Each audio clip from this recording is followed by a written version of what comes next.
Hi, welcome to Making It with Minglet. Today I am here to do Darcy's December Daily, and I am going to do just a quick flip through. I used a children's Christmas book that I had been taking bits and pieces out of to construct my book, so it's kind of interesting. And I've done the one for today. It's a snowball effect, fun winter activity. And one of the things that I like to do in the winter is I love it when it snows and we can make snow cream. When I was growing up, that was something we always looked forward to. Now, I've used some wrapping paper that's been cut out. That was wrapping paper that was leftover scraps from where I had gone with my daughters to wrap presents for children. They actually had an angel tree and there were 40 children on it, and so we had to wrap presents for 40 children, and it was awesome. Got a little pocket here. You'll see I've used some of my scrappy envelopes that have been painted on the gel plate. Like I said, these are out, a lot of this paper and the stuff you see is out of this little children's book, and it had numbers on it, so I tried to match the numbers up with whatever the prompt was for that day where I could. There's our ugly sweater. You see that?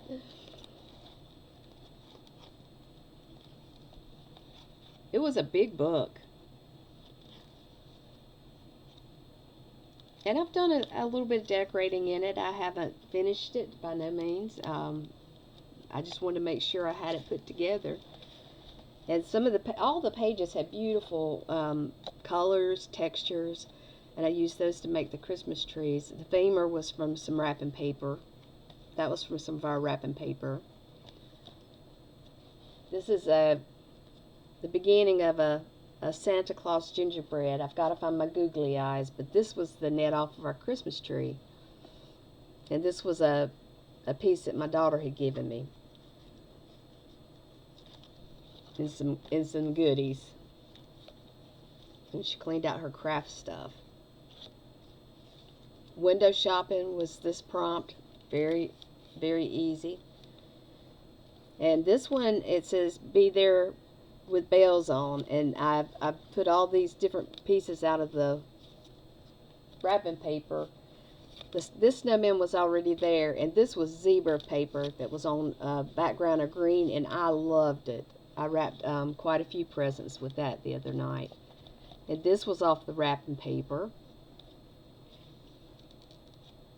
The leopard was on that same wrapping paper. It had a meerkat, just all kinds of cute little things. This one says the proof is in the pudding, and you got Miss Claus up here whipping up a bowl. This was the front and the back pages, so they came out really easy. And these are patterns from inside the book. Wonky pages, I know.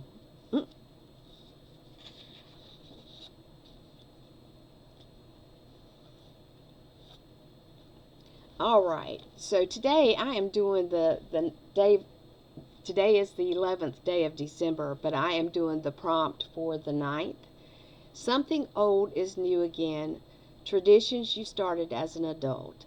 And one of the traditions that I started with my family, it kind of stems from doing things all my life with my mom. I used to bake cookies, and we would do that for a while, but as the kids grew up, there were other things to be done. But one of our traditions that's continued throughout is our homemade waffles. On Christmas morning, everybody looks forward to the what's called Sunday morning waffles. And this is the recipe. It actually was something that appeared in a newspaper, our local newspaper, and my mother-in-law, they used to make them on not Sunday mornings because that was a little bit hard because of church, but on Sunday evenings they would have waffles. and this was the recipe that she used. Well, when we first got married, she gave us a waffle iron. So we started making the waffles using the same recipe. Well, as the kids came along, we started making waffles and having them over. And then sometimes my mom, after my dad passed, sometimes my mom would come too. So we would have a house full, and I would make 3 to 4. Well, the most I ever made was 4 batches, and we had extra people then. But I normally make 3 batches, 1 gluten-free and 2 that are regular. And the gluten-free, we just use Trader Joe's because we've tried different recipes and they're just not quite so good. So this is the recipe. I'll read it out for you. And if you follow me on Facebook, I will post this on my personal Facebook page, and I will also place it on the Making It with Minglet page. So if you haven't joined that Facebook page, you'll find this recipe there. It's 4 eggs, 2 cups of sifted all-purpose flour, 1 teaspoon of salt, 1 teaspoon of baking powder, 1 teaspoon of baking soda, and you can do one of 2 things. You can either have 2 cups of buttermilk, or you can do 1 cup of sour cream and 1 cup of regular milk. And it calls for 1 stick of butter melted, and I use salted butter. So the order that you mix these ingredients is you beat the eggs, you crack the eggs and you beat those in your mixer until they're fluffy. And while you're doing that, you mix all the dry ingredients together and you sift them. You put them in a sifter, run it through the sifter, and that mixes it up. Next, you're going to add the buttermilk to the dry ingredients alternately. So I have like a Pampered Chef mixing bowl that I use for the dry ingredients. And then for the liquids, I use a Pampered Chef black little small spouted cooking pot. Okay, so you slowly do this. You add a little bit of the liquid, add a little bit of the flour mixture, the dry mixture, and you let it kind of get incorporated, and then you add a little bit more. So you just go back and forth until you've used up all your ingredients. The last thing you do is you beat in the eggs and the butter together. You let it rest while the waffle iron is preheating. Use Pam or some kind of vegetable spray or whatever vegetable oil you use. Spray it on that waffle iron before you start to cook, and you will have better results.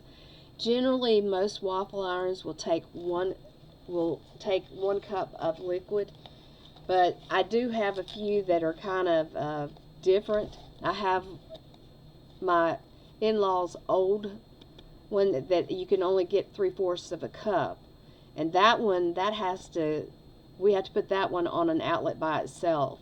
We can put 2 on the side of our stove, and those are the newest waffle irons, and they hold up to a cup. And then there's one that's a little round waffle, and it only takes like 1/3 a cup. So when I give you this recipe, I'm going to give it to you handwritten, so that if you want to copy it and print it, you'll have it in my handwriting. Hopefully it'll be a good handwriting day for me. And you can share it with anybody you like. And if you do have different size waffle irons, make those notes so you don't overrun and waste your batter. In addition to this, on Christmas morning, since my girls are adults, we have mimosas, and there is no shortage of bacon. There have been times that I cooked as much as 5 pounds of bacon, because that's what it would take to get everybody fat, sassy. And we generally will have fresh maple syrup, generally Canadian is our choice. And this year we actually brought some back from Niagara Falls when we were in Canada. So we brought it fresh, and we've got it put up and saving it for Christmas morning. So you can dust these with powdered sugar. You know, you can actually put fruit on it, and you can put whipped cream if you want to eat them like that. I sometimes will make I like blueberry syrup, but now I can't have that sugar. So I will sometimes take blueberries, fresh blueberries or frozen, and put them in a pan, and I will add some stevia to that, and I make my own blueberry. So you can do that. They're good with bananas in them. If you want to do like walnuts and bananas, you mash your bananas up and you mix that into the batter. So, you know, there's some different variations that I do from time to time. And I think it's a really nice thing that we're able to do together as a family. And it's something that has become a steadfast tradition. We have many traditions in our family, and you know, this is one that has not wavered. They we're a bread eating family. We love our waffles and pancakes. So there you have it. I will be adding maybe a waffle print. I think just because we're doing this today, I'm thinking that I may make some waffles tonight for dinner, and I'm gonna save one of those waffles, and I'm gonna bring it up here and do some prints with it. But if you wanted to do prints with waffles, or you wanted to think about the breakfast, you can look at stencils on PM Artist Studio. There is actually a bacon. There's a breakfast set. It's got bacon, eggs, orange slice, and it's got waffles. So look for that design. It's really cute. You'll probably see some of that on this page when you see it again. And I do thank you, Darcy, for letting me participate in your daily December daily. I think this is really neat, and you will find the links in Darcy's website. You'll find her links, and you'll find them in her YouTube channel. I will link that below. That way you can find all the artists that are participating, and each day there will be a different artist presenting. Some people will be doing more than one, but you know, it'll give you something to look forward to. And these are such easy and fun prompts. I think that it be something that everybody does. And if you don't get it all done this year, that's okay, because December daily will happen again next year. So I hope you enjoyed this, and I hope that you have a happy holiday season. However you celebrate, I hope that you know, you have a good winter. And as always, I want to tell you to be well, my friends. Bye bye.